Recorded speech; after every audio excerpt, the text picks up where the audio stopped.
Estamos de volta, minha gente, desta vez para vermos a conversão dramática de Paulo. Esse é o título na revistinha. Nós queremos nessa lição considerar, claro, que o personagem vai ser Paulo, não é? Até então Saulo. E queremos considerar a partir daí alguns pontos que são relevantes, não só na história de Saulo de Tarso, mas que vai ser relevante também para nós, para a nossa reflexão, para o nosso dia a dia, para o nosso cristianismo. Quando nós temos na igreja dos Atos dos Apóstolos, ou igreja primitiva, como comumente é chamada, igreja primitiva, quando nós temos o derramado Espírito, aquela manifestação espetacular do Espírito Santo no dia do Pentecostes, nós temos algo que é extraordinário e é um marco na história do cristianismo, porque é o que vai de fato dar o pontapé inicial para a existência real da igreja, para a igreja de fato começar a existir. Mas depois disso nós vamos ter alguns episódios que vão ser marcantes, como por exemplo, nós vamos ter o martírio de Estevão, que também vai ser marcante na história da igreja. Mas um dos fatos mais marcantes depois de tudo isto é justamente a conversão de Saulo. Porque nós não estamos aqui tratando da conversão de qualquer pessoa, mas de uma pessoa que é um verdadeiro ícone. Nós temos um homem que causa terror na igreja.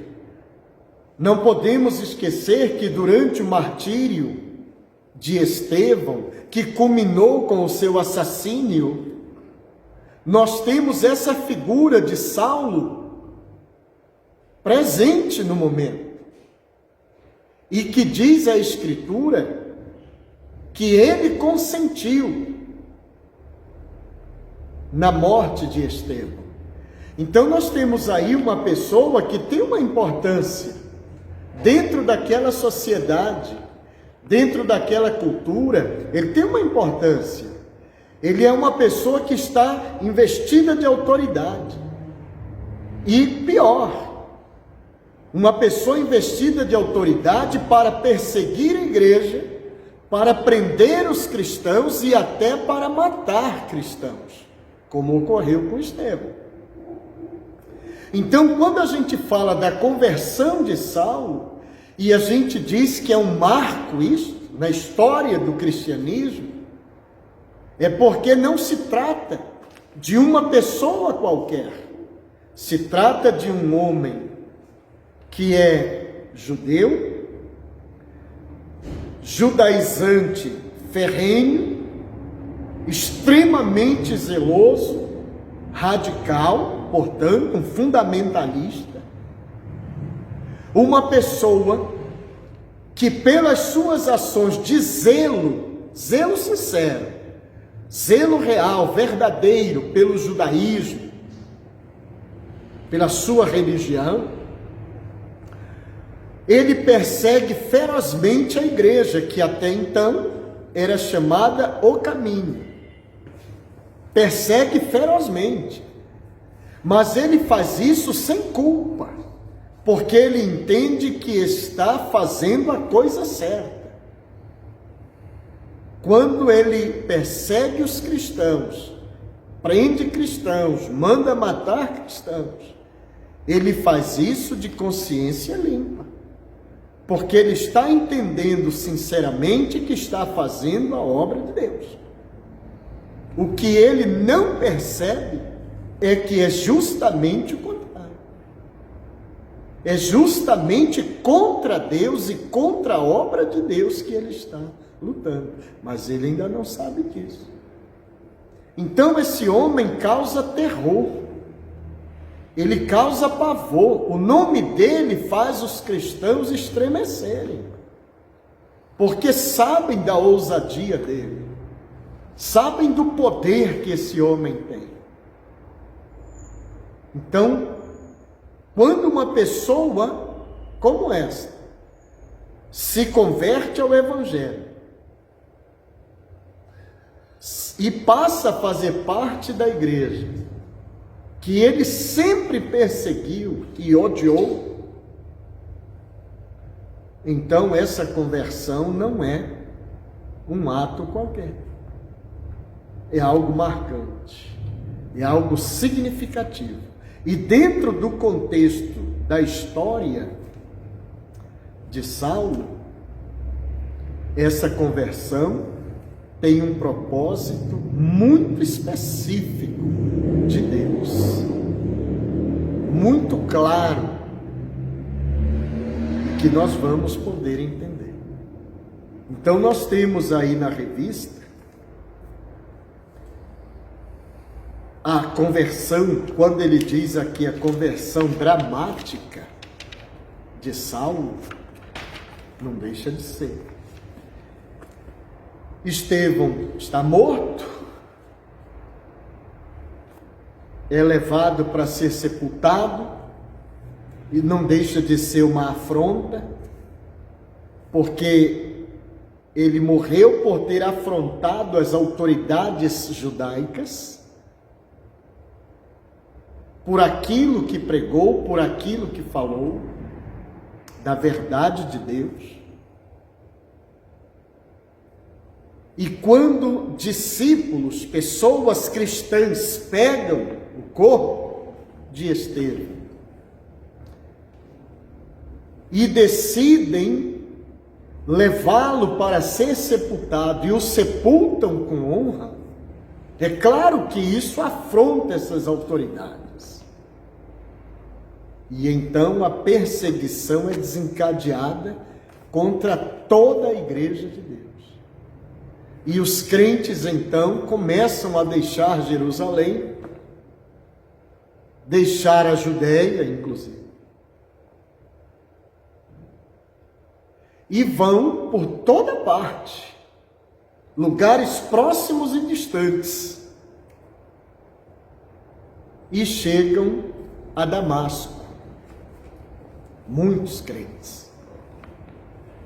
E por onde andam, vão semeando a palavra, porque como falamos no encontro anterior,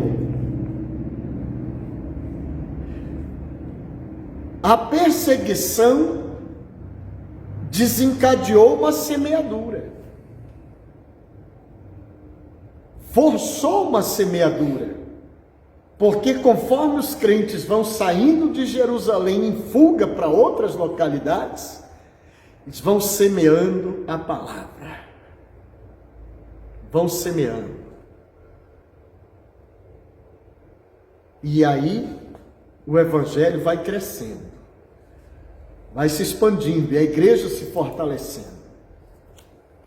E Saulo, que tem do Sinédrio autoridade para prender qualquer um da seita do caminho em Jerusalém, ele tem um zelo tão cego pelo judaísmo que ele pede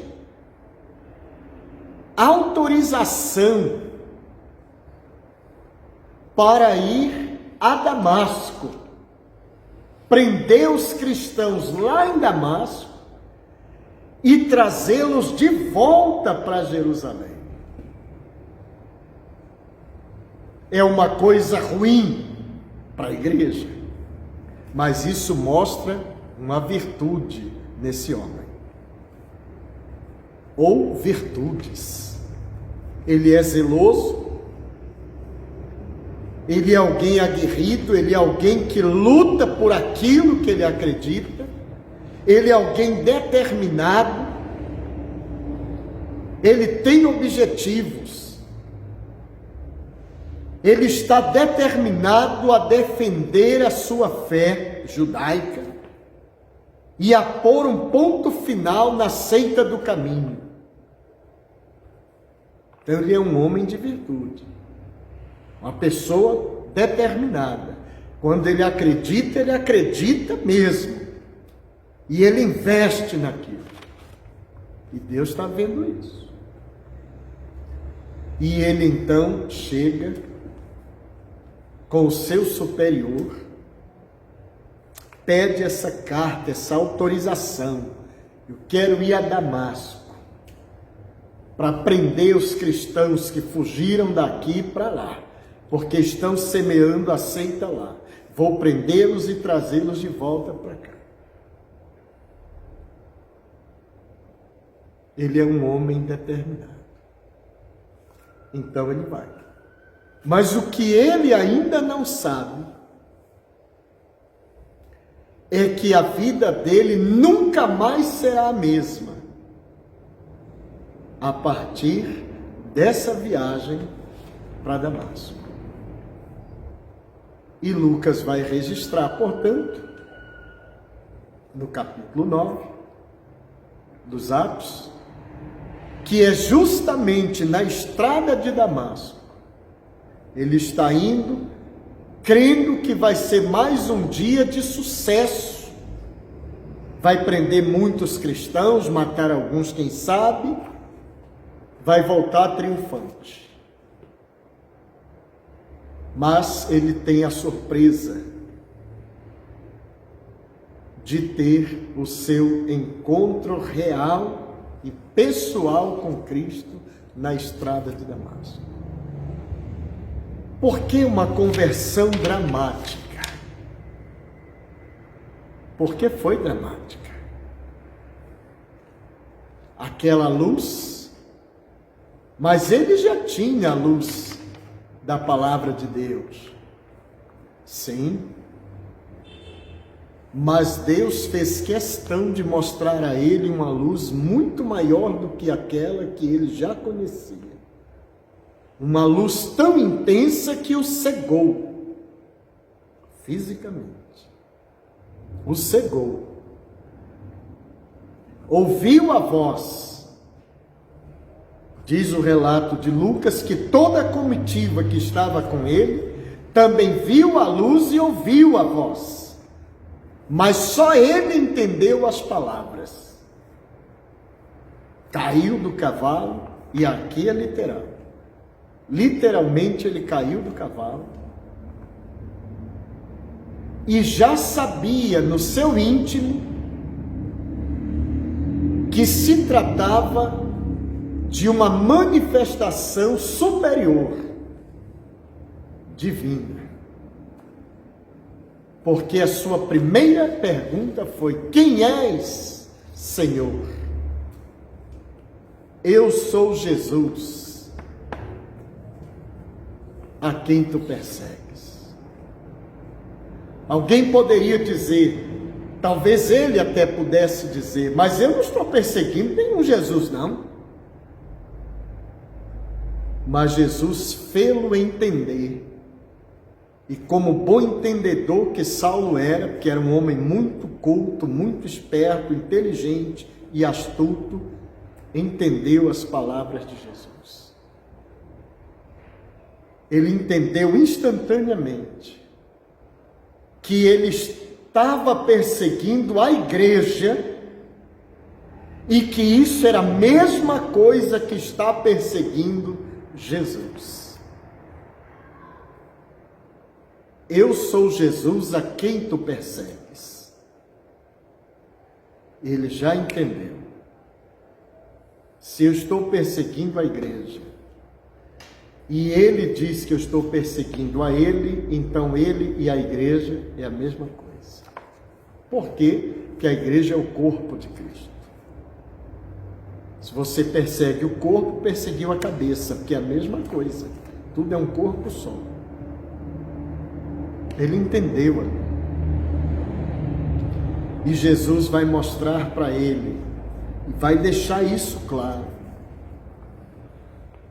Tu vais aprender, Saulo, como é duro recalcitrar contra os aguilhões. Ou seja, você vai aprender o que é padecer pelo meu nome.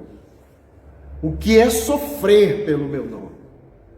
Porque Paulo até então, Saulo, sabia muito bem como fazer sofrer por causa de Cristo.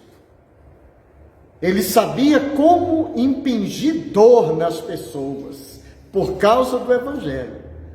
Mas agora ele aprenderia a sentir dor, a sofrer por causa do Evangelho.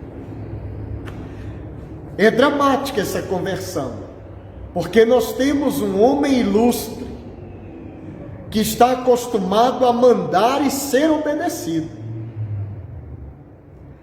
Nós temos um homem que é investido de autoridade para fazer a sua vontade.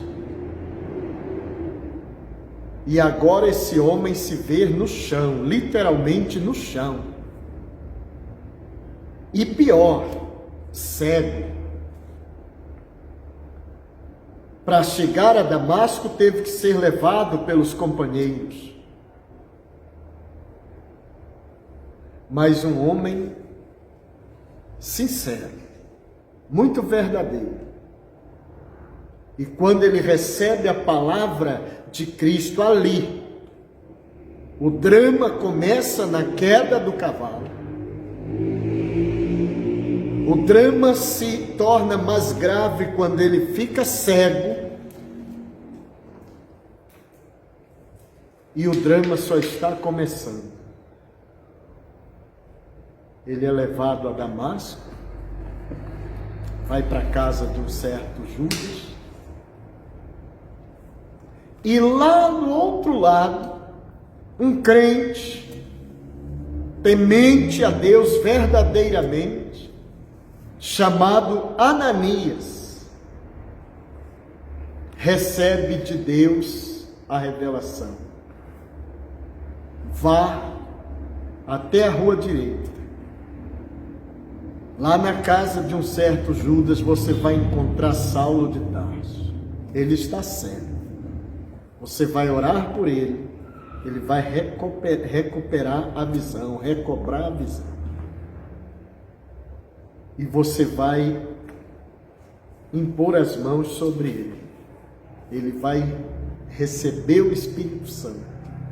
Ele vai ser minha testemunha, disse Jesus.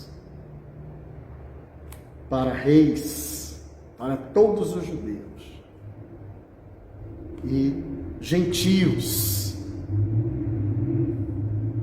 ou seja, todo mundo. Ananias é aquele crente piedoso, zeloso. Ele não se recusa a obedecer à ordem do Senhor, mas ele quer entender. Diz: Senhor, mas esse homem, ele é perigoso. Ele é aquele que prende os cristãos. E não só prendia, matava também. Mas vá, ele está orando. Opa, se ele está orando, então implica dizer que algo mudou aí. E de fato, quando Ananias chega, encontra Saulo orando. E em oração o Senhor já revelara a ele que chegaria um crente, esse Ananias, que iria pôr as mãos sobre ele e ele ficaria curado da cegueira. Ficou 3 dias cego, 3 dias. Mas foi o suficiente para ele entender quem era Jesus e que era a Jesus que ele perseguia e que de agora em diante ele seria defensor dos interesses de Cristo, dos interesses de Jesus. Ele seria um arauto do Rei Jesus. Isso é significativo. Quando Ananias chega, o chama de irmão. Isso dá ao mesmo tempo a Saulo a sensação de ter sido aceito, de ter sido recebido na comunidade cristã. irmão Saulo.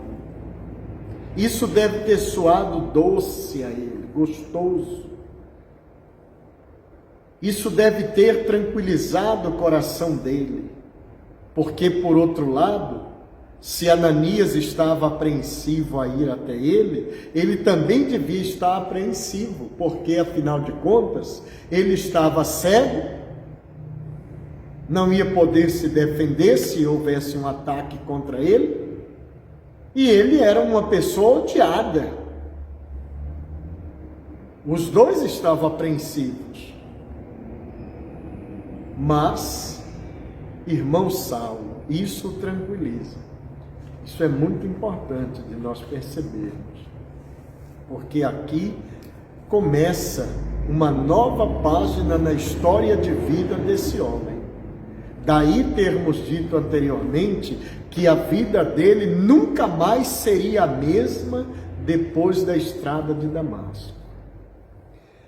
Ele se converte genuinamente, ele reconhece Cristo como Senhor e Salvador, ele é cheio do Espírito Santo, ele é batizado, ele é um cristão, agora um discípulo, um defensor daquela seita, como ele entendia, que ele tanto perseguia. Agora ele é um defensor, agora ele é um arauto de Cristo. Às vezes, nós precisamos pensar que é muito importante passar pela estrada de Damasco. E muitos cristãos hoje deveriam passar pela estrada de Damasco para ter essa experiência real, pessoal e vívida com Cristo. Até para não caírem no erro de Simão, o mágico, mas para vivenciarem a experiência de Paulo. Ali em Paulo, em Saulo de Tarso até então, nós vemos Deus agindo de uma forma incomum. Saulo, que acreditava ter mais luz que todo mundo, ele se bastava a ponto de perseguir a igreja e de decidir quem morria e quem vivia. Agora ele se vê cego, sem luz. Às vezes é preciso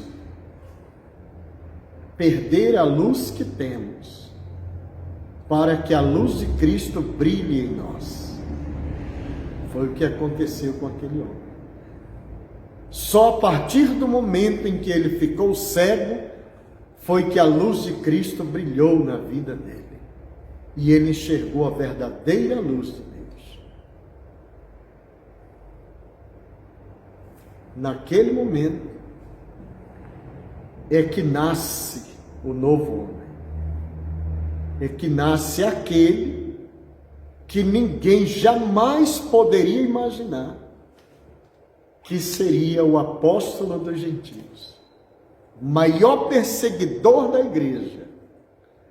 Agora se transforma no maior defensor da igreja,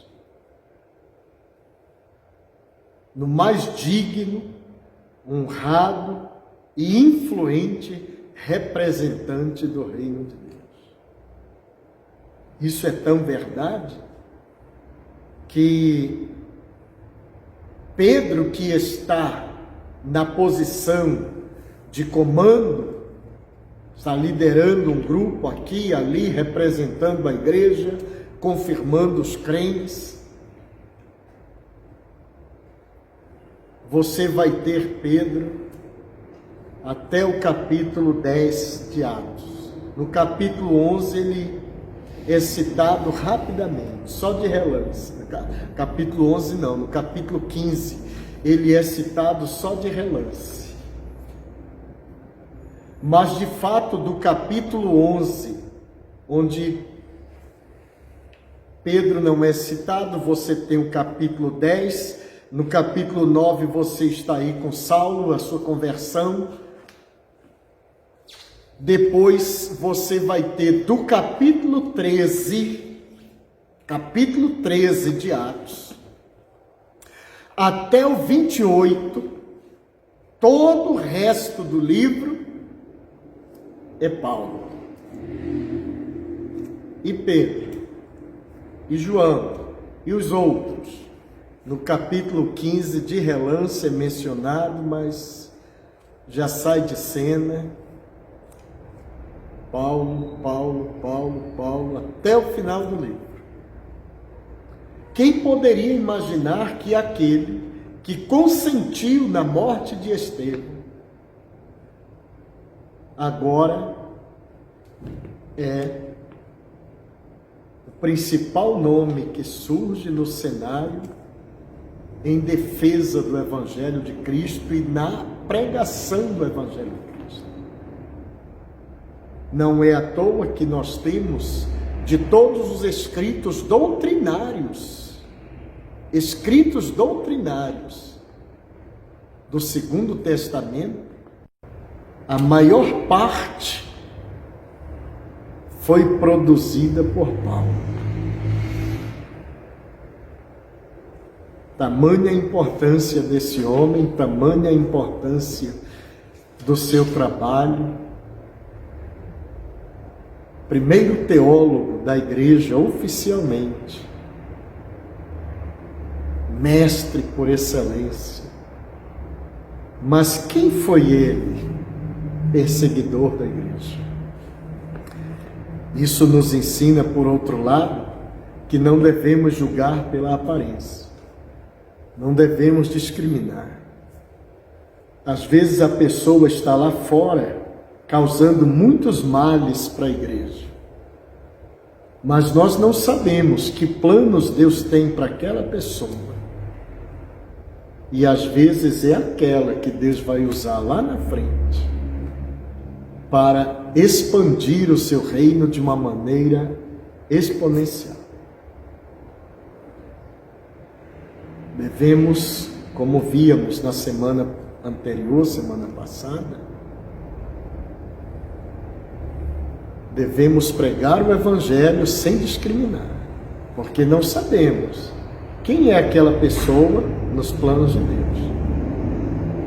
Podemos deixar de pregar o Evangelho para aquele porque nós não gostamos ou porque nós julgamos que não vai dar em nada, e às vezes é aquele que Deus escolheu para fazer dele um vaso de bênção.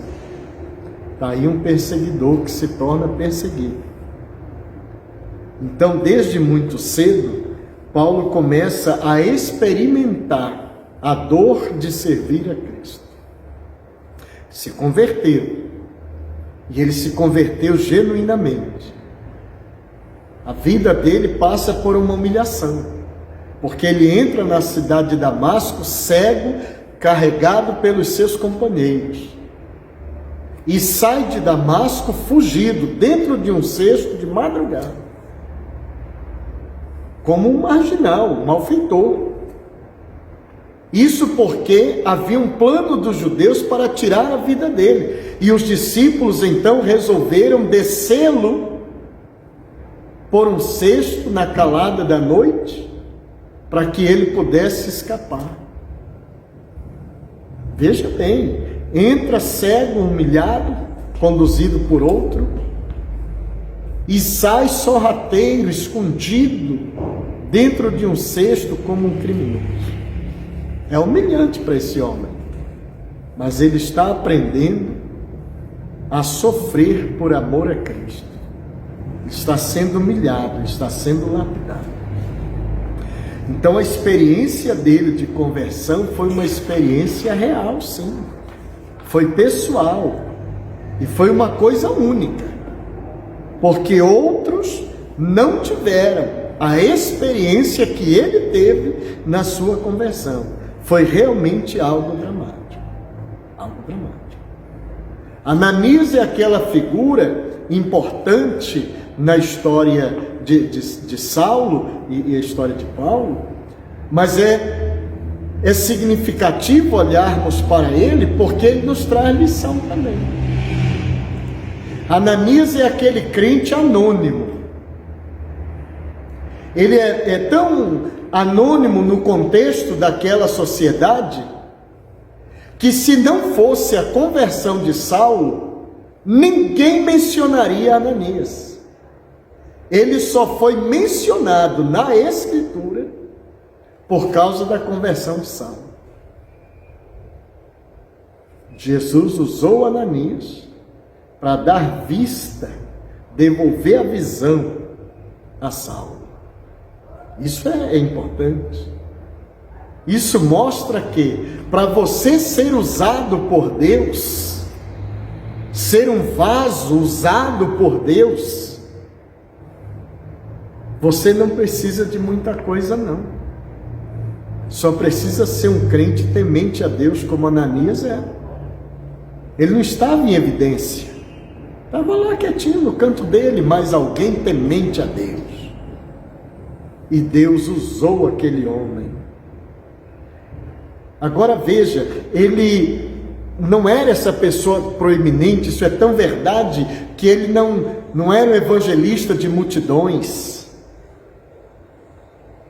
Não era.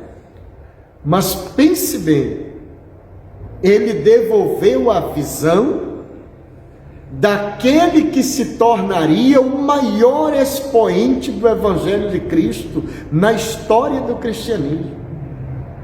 Não fosse a oração de Ananias, Saulo permaneceria cego. Não fosse Ananias um homem obediente, temente a Deus, não teria ido até Saulo, orar por ele e entregar a profecia de Cristo. Então ele foi um homem importante, o Ananias. Um homem simples, anônimo, no contexto social, mas que foi um vaso lindamente usado por Deus no processo de transformação de um perseguidor a perseguido, de alguém que tentou de todas as formas acabar com a igreja e que se transformou em alguém que de todas as formas edificou a igreja, construiu a igreja, espalhou o evangelho por todas as regiões, onde jamais se imaginou que alguém iria para anunciar Cristo naquela altura, e ele foi. Então é muito importante a presença de Ananias aí. Devemos tirar lição daí. Mas agora Saulo está fora de Damasco. Não se sabe exatamente o porquê, mas ele ficou 3 anos sumido por aí. Na Arábia, diz a Escritura. Fato é que só depois de 3 anos da sua conversão, da sua experiência dramática de Damasco, é que ele se apresenta aos apóstolos. Barnabé, que volta à cena, já havia estado em cena lá atrás, quando vendeu propriedades suas e entregou o dinheiro para os apóstolos poderem atender às necessidades da comunidade. Agora ele volta à cena de maneira brilhante, muito importante, porque ele vai ser a carta de apresentação de Paulo ou de Saulo. Ele vai chegar e apresentar Saulo aos demais apóstolos. Isso é importante demais. A comunidade tinha medo de receber Saulo porque tinha a fama. A comunidade tinha seus motivos. Não tinha certeza se ele realmente se convertera a Cristo ou se era só um teatro para poder pegar os cristãos e prendê-los. Então as pessoas ficavam com o pé atrás. Mas Barnabé chegou, apresentou, os apóstolos o receberam. Mas a comunidade em Jerusalém como um todo não o recebeu. Mas é importante destacar aqui o papel de Barnabé. Semelhante ao de Ananias, aqui você tem um Barnabé que pega na mão de Saulo e o conduz ao grupo apostólico. Faz a apresentação, a acolhida. Isso é significativo para nós. Precisamos aprender a receber o que chega, a receber os novos irmãos na fé e a integrá-los ao grupo, integrá-los ao corpo. Porque muitas das vezes é difícil para ele que está chegando, mas também é difícil para o que já está, que não o conhece. Então, nós temos que desenvolver também esse papel. Ajudar o que chega, ajudar o recém-chegado na fé, a fazer parte da comunidade, a compreender o métier, a entender como funcionam as coisas,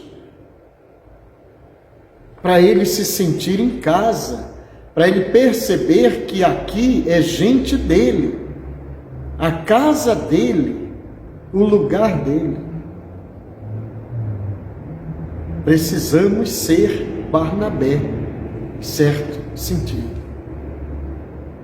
Então, isto foi significativo. O trabalho que Barnabé fez foi muito importante nesse processo de integração de Paulo. Foi muito significativo. Mas mesmo assim, embora os apóstolos tenham acolhido Paulo, porque devia haver uma interrogação na cabeça deles, por que esse moço só está se apresentando aqui agora?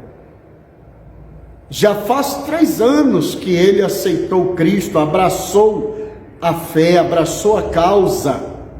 Por onde andou esse moço?